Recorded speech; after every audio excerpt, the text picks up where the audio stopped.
Are you looking for a new novel to read with the main character being a woman? And these are 10 reasons to read Stephen King's Dolores Claiborne. One of the main reasons to read Dolores Claiborne is that it's one of Stephen King's more unique books because he writes the main character through the lens of a woman, and it does show Stephen King's level of expertise when it comes to this type of work, because normally we see him write male main characters.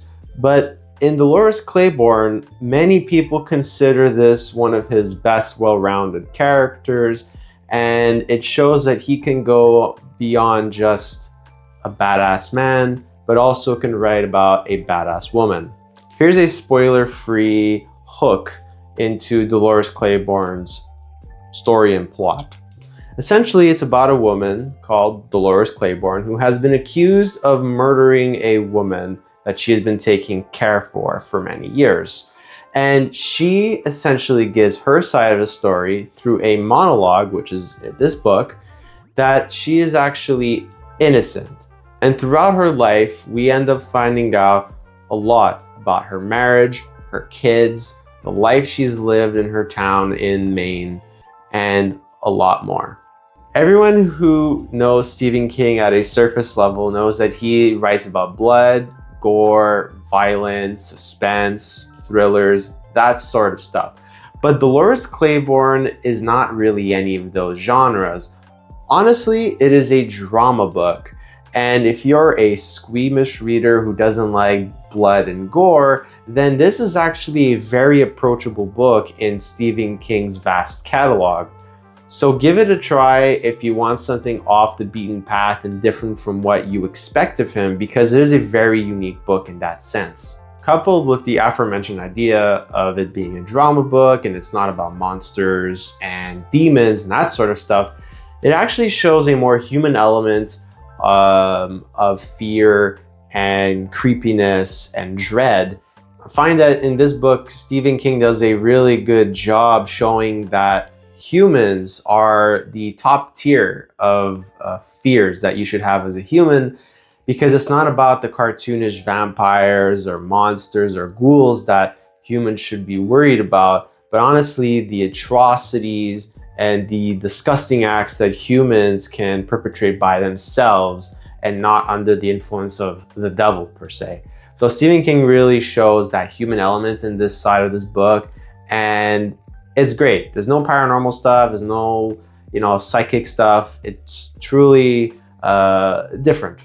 A unique plot point in Dolores Claiborne is that there is an eclipse, a solar eclipse, that drives the story forward. And there actually is a sister novel called Gerald's Game, which takes place in a different part of Maine, also at the same time in Stephen King's multiverse, and its plot also revolves around the solar eclipse. Two women, different parts of Maine, the same time in Stephen King's universe. Once you read one, you'll want to read the next one so you can understand both sides of Stephen King's little duet of two novels. While I didn't connect with this book completely, I believe that parents, mothers, even fathers, would really appreciate Stephen King's work in Dolores Claiborne, because it really tugs at parents' heartstrings about you would do anything for your kid. You would protect your kids at any cost. And if you're interested in that sort of parental responsibility and meaning in life, then Dolores Claiborne is probably a book that's going to resonate with you a lot more compared to maybe young 20-year-olds that don't have these responsibilities. So you're in your 30s and 40s, I truly believe that this book is probably going to hit you harder than teenagers and young 20-year-olds. So this was a fun fact that I found out from Dave Mussin's video on Dolores Claiborne, so I have to give him props on it. And essentially, this book was released November 1992, and it was the best-selling book of the year. Only November and December to break that record. So back in the day, this book was absolutely massive, all right? But today, we don't really talk about it all that much unless you go on the Stephen King subreddit. So it is a forgotten book, but back in the day, everyone read this book. So if you want a deep cut of a book and you can kind of flex on your friends, then Dolores Claiborne is probably a really good sleeper novel that you want to give give a try. Throughout this novel, we really see Stephen King explore the feminine side of character development and the bond between multiple women and their friendship, their kinship, and their camaraderie over the years of their life. It's a really neat character study, and you'll truly grow a good appreciation of Dolores Claiborne as a character. You'll feel fond of her and the people that she surrounds herself with. As with many Stephen King novels, Dolores Claiborne has a movie associated with it.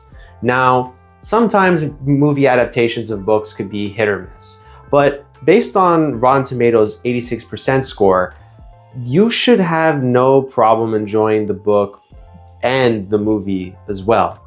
So if you like putting books to film, give Dolores Claiborne's movie a try because the reviewers like it. So as I have alluded that this book is very much a drama book, it has the funniest scene I have ever read in any book in my life.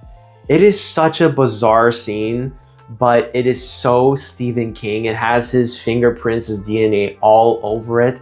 It's super unnecessary and goes into super, very vivid detail, but I could not stop laughing. And it's actually within the first third of the book, I believe. And definitely before the second half of the book. I don't want to spoil it. It's super weird. I find it really funny as a guy. I think it really appeals to male humor despite it being a book I think that's geared more towards women in my opinion. But it's the funniest thing I've ever read in my life and I hope to God that you find it funny too, because it is amazing. With that being said, hopefully I've convinced you to at least give this book a try or maybe consider it down the line. Let me know if you plan on reading it, and if you have read it, what do you think about the book? And if you have any book recommendations for myself, please leave them in the comments below. I'll definitely give it a try. I mean, I have tons of books to read, but I'm always looking for new things to read in the future. So if you like the video, give me a like. If you really, really like the video, consider subscribing. That would mean a lot to me. And as always, Stephen King, forever.